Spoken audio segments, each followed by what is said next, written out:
ଅଛନ୍ତି? ହ୍ୟାଲୋ। ହଁ ଉପେନ୍ଦ୍ର ଆଜ୍ଞା ମଲ୍ଲିକ। ଆଜ୍ଞା ହଁ ଶୁଣନ୍ତୁ, ଆପଣ ଜଣେ ଯୁବକ। ଆପଣ ତ ଗ୍ରାମ ମାନେ ଅଧା ଗ୍ରାମ ଅଧା ସହର ଅଞ୍ଚଳରେ ରହୁଛନ୍ତି, ଯାହା ଆପଣଙ୍କର ଭିଡିଓରୁ ମୁଁ ଜାଣିପାରୁଛି। ଯେ ଆପଣ କହିଲେ ସେଠି ଏଇ ଯୋଉ ଘଟଣା ଘଟିଲା, ୟା ଭିତରେ ଯୋଉ ମାନସିକତା କଣ? ଆମେ ବଡ, ଆମେ ଶ୍ରେଷ୍ଠ, ନା ଆ ଦେହରେ ଆଉ କିଛି ରହିଛି? ଦେଖନ୍ତୁ, ଆକ୍ଚୁଆଲି ସତ କଥା କହିବାକୁ ଗଲେ ଆମେ ବଡ ନୁହେଁ କି ଆମେ ଛୋଟ ନୁହେଁ, ଆମେ ସମସ୍ତେ ସମାନ। ଆମକୁ ଏଠି ଛୋଟ କରି ଦିଆଯାଇଛି। ଆଉ କାଲି ଯୋଉ ଘଟଣା ଘଟିଲା, ଶୁଣି ପାରୁଛନ୍ତି? ହଁ ଶୁଣୁଛି, କୁହନ୍ତୁ। ମୁଁ କହିଲି କାଲି ଯୋଉ ଘଟଣା ଘଟିଲେ ସେଇଟା ବିରିୟାନୀକୁ ନେଇକି ସେଇଟା ଉଦ୍ଦେଶ୍ୟ ନଥିଲା, ସେଇଟା ଅଲଗା ଉଦ୍ଦେଶ୍ୟ ଅଛି। ସେଇଟା ସମସ୍ତେ ଜାଣିଛନ୍ତି, ଆପଣ ମାନେ ବି ଜାଣିଛନ୍ତି। ତାର ଅଲଗା ଉଦ୍ଦେଶ୍ୟ କଣ ନା, ଆମେ ବାବା ସାହେବଙ୍କ ବିଚାରଧାରାକୁ ଲୋକମାନଙ୍କ ମଝିରେ ବାଣ୍ଟୁଛେ।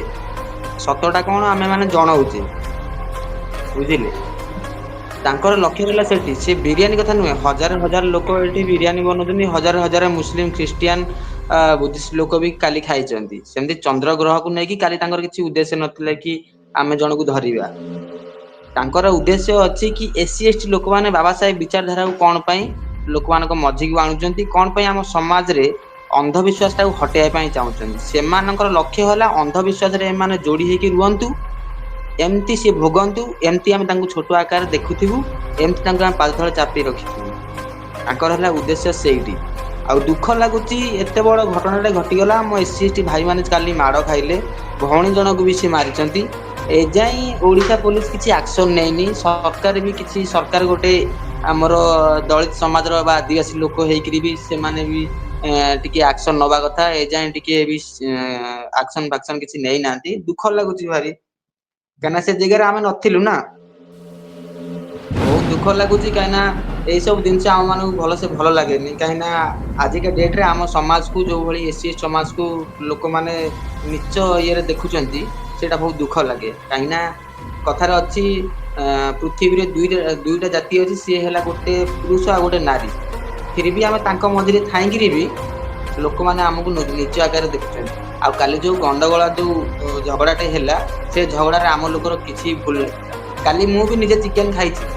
ଆମେ ମାନେ ଆକ୍ଚୁଆଲି ସାଇନ୍ସକୁ ବିଶ୍ୱାସ କରିବା ଦରକାର। ଆମେ ଏଇ ଅନ୍ଧବିଶ୍ୱାସରେ ପଶିଥିବା ଲୋକମାନଙ୍କ କଥାକୁ ବିଶ୍ୱାସ କରିବା କି ଦରକାର ନାହିଁ। ଗୋଟେ ସମୟ ଥିଲା, ଆମେ କିଛି ଜାଣିନଥିଲେ, ଆମ ହେତୁ ପାଇ ନଥିଲା, ଆମେ ସେ ସମୟରେ ଲୋକମାନଙ୍କ କଥାକୁ ବିଶ୍ୱାସ କରୁଥିଲେ।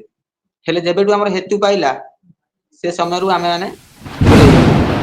ମୁଁ ତ ସମସ୍ତଙ୍କୁ କହି ରଖିବି, ଯୋଉମାନେ ବି ଆଉ ଏଇ ଯୋଉ ଚନ୍ଦ୍ର ଆପଣଙ୍କ ଭଏସ ଗ୍ରହଣ, ଏଇ ଶୁଭୁନି। ଯୋଉ ସୂର୍ଯ୍ୟ ପରାଗ, ଏଇ ସବୁ ଜିନିଷ ଆସିଲା। ଆପଣଙ୍କ ଭଏସ ଟା ଶୁଭୁନି, ଆପଣ ଟିକେ ନେଟୱାର୍କ ଠିକ ହ୍ୟାଲୋ। କରନ୍ତୁ, ପରେ ଆପଣ କଥା ହେବୁ। ଏବେ ଆପଣଙ୍କ ଭଏସ ଭଲ ଶୁଭୁନି, କଟି ଯାଉଛି। ଏବେ ଆପଣ ଟିକେ ନେଟୱାର୍କ ଠିକ କରନ୍ତୁ, ପରେ ଆପଣଙ୍କ ପାଖକୁ ଆସିବି।